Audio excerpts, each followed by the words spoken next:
You're listening to Operant Innovations, a podcast brought to you by ABA Technologies. This month on Thought Leaders, we're back with Dr. Scott Geller as he answers the questions, where do you see the field going? And or where would he like to see the field go? I think that really brings up kind of our next questions as well, because right now you're talking about, expanding this into other areas.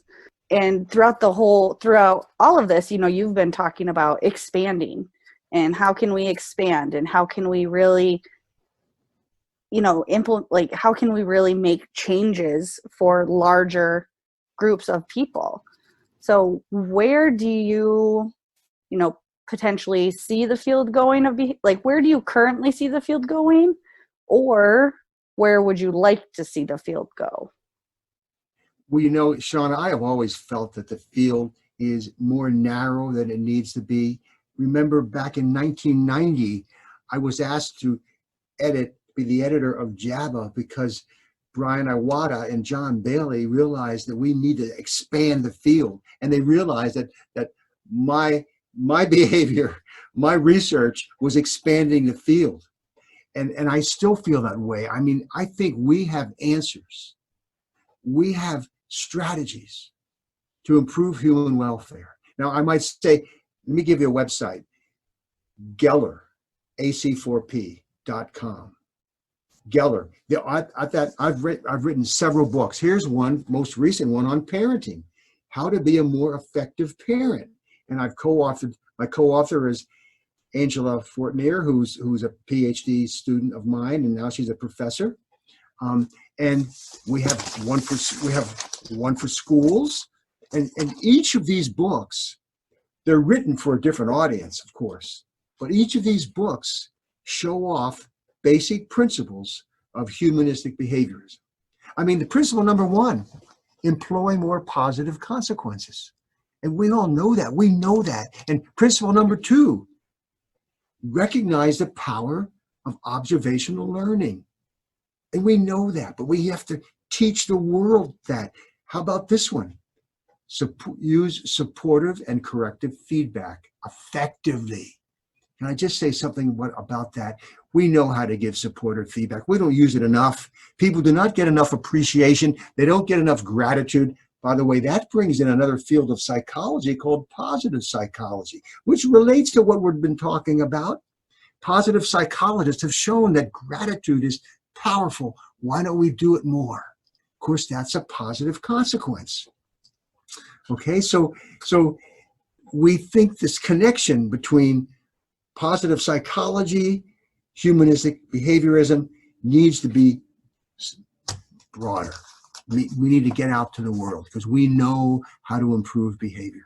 And I know that's something that I've really trying to, have been focusing on myself.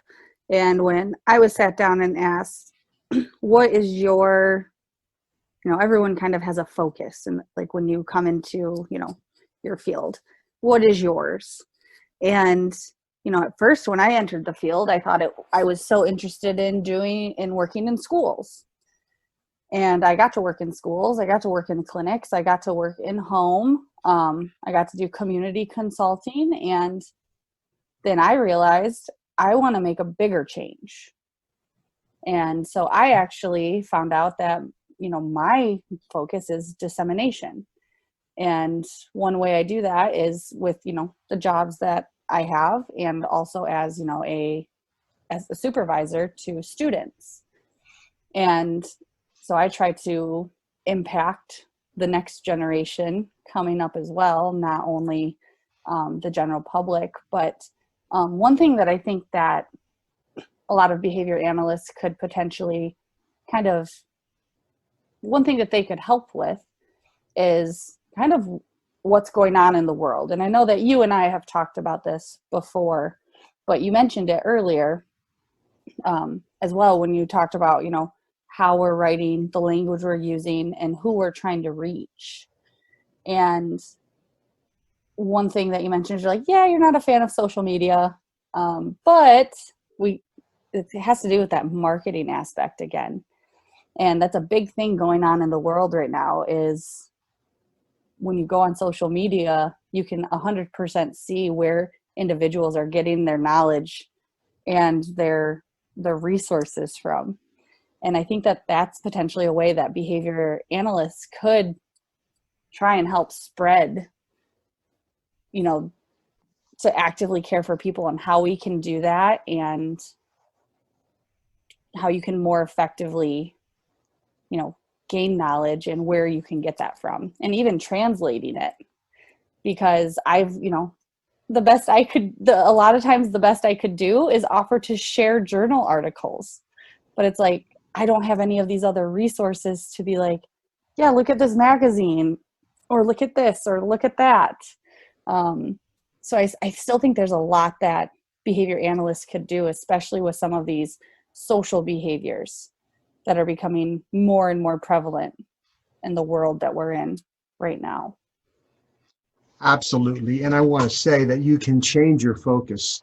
Well, for me, my purpose was essentially to make a difference, as I said in my story, okay?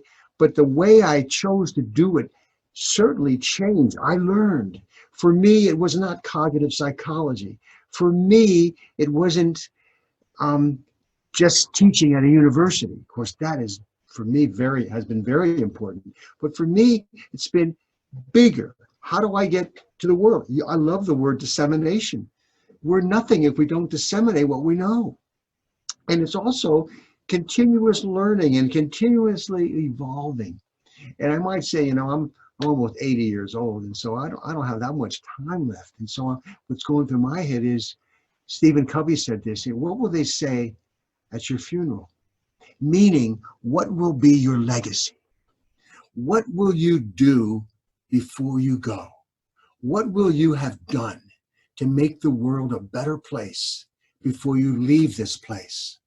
And we behavior scientists, again, let me just say something. Behavior analysis, I know that's the history, but let's face it, you do more than analyze behavior. You analyze, you interpret, and then you improve behavior. And the word science fits in the real world more than the word analysis. So I think the world will accept and listen to a behavioral scientist more than a behavior analyst. Now, I remember telling John Bailey this 20 years ago. I said, John, we really are behavioral scientists. I think we ought to move from behavior analysis to behavioral science. And he looked at me and he said, Scott, you're right, but it hurts.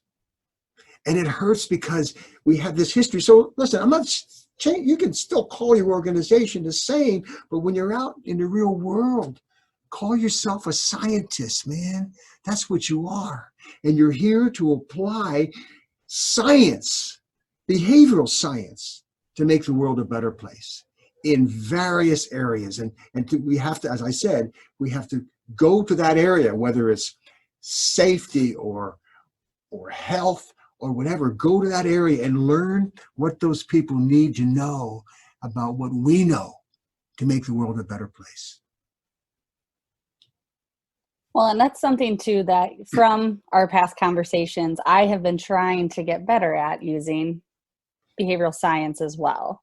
And the behavioral scientist and things along those lines, because even from the handful of conversations we had, that and how you described it to me, I was like, you're right. You are completely right. And, I was one of those people, probably, before I met and started talking with you, that I was like, no, I'm a behavior analyst. I'm a behavior analyst. I was adamant about it.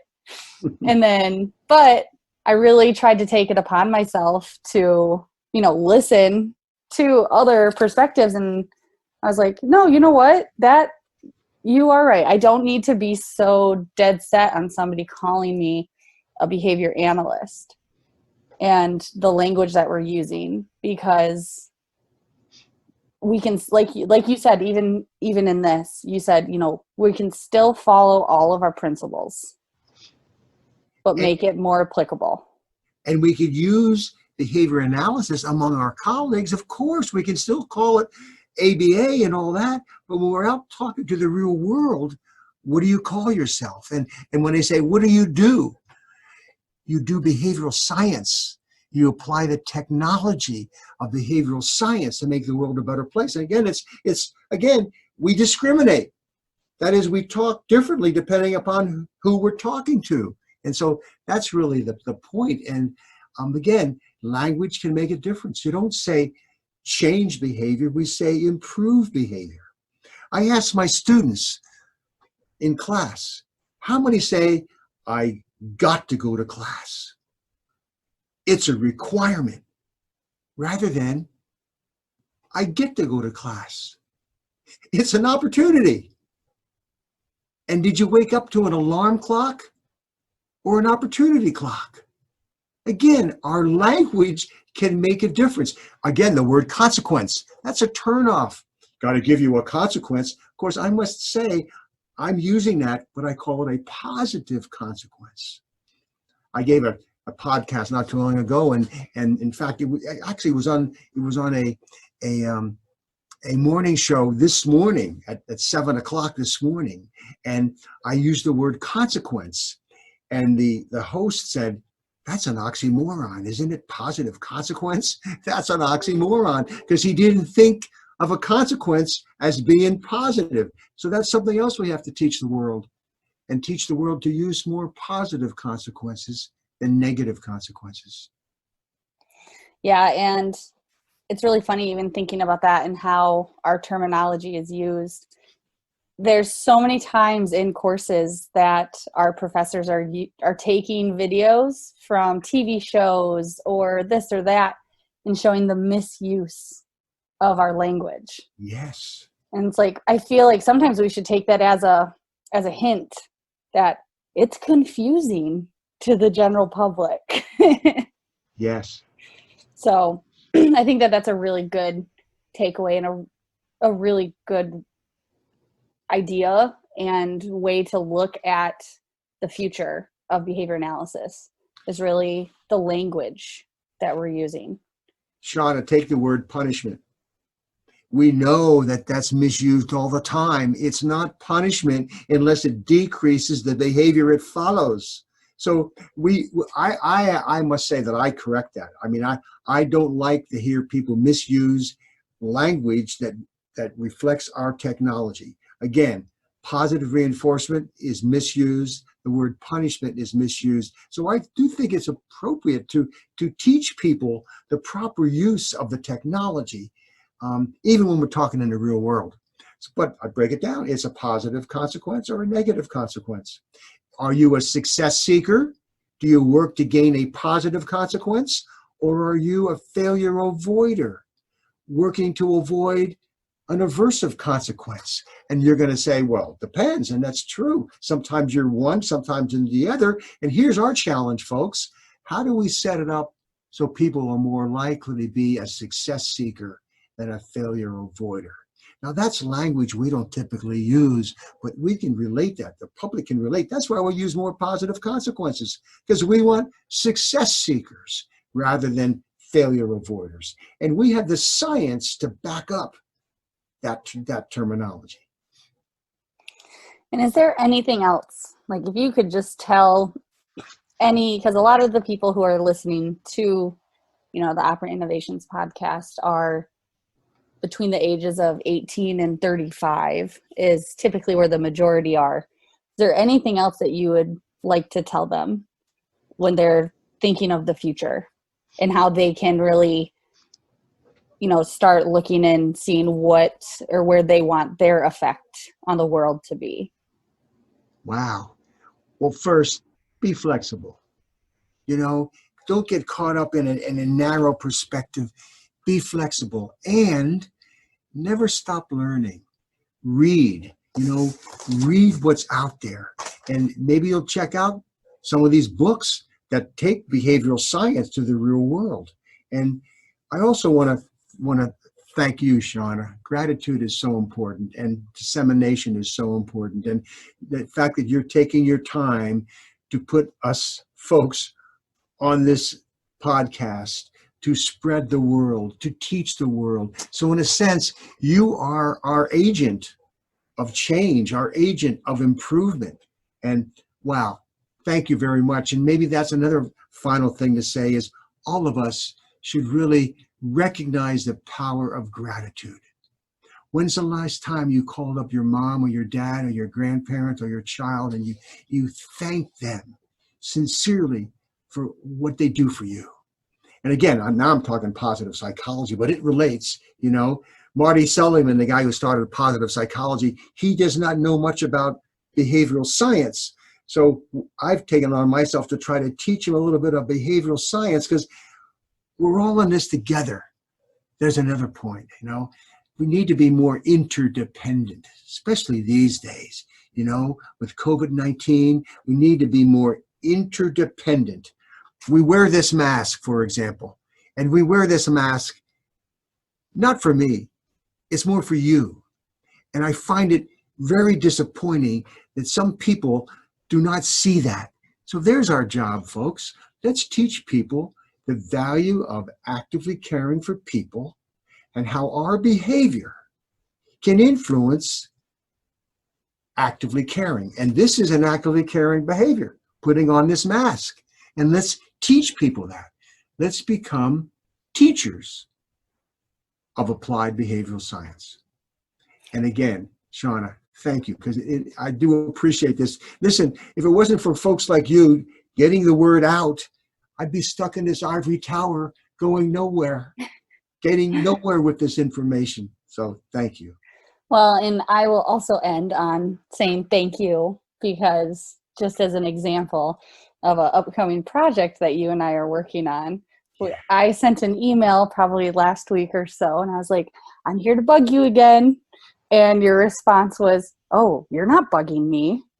And so thank you so much for just all of your responsiveness and your excitement to be, a part of really getting all of this information out there, because like you said, we need to be more interdependent because we can't do it alone. Yes. And we need to be humble enough to expect and accept feedback from others. And we need to have the courage enough to give people feedback. And then we have to have the integrity to adjust our behavior given that feedback. And of course, we're going on, and I shouldn't do that. Thank you, Shauna. I appreciate you very much. Thank you. Thank you for listening to this episode of Thought Leaders. And as always, if you have questions, comments, feedback, or suggestions, please feel free to reach out to us at Operant Innovations at abatechnologies.com.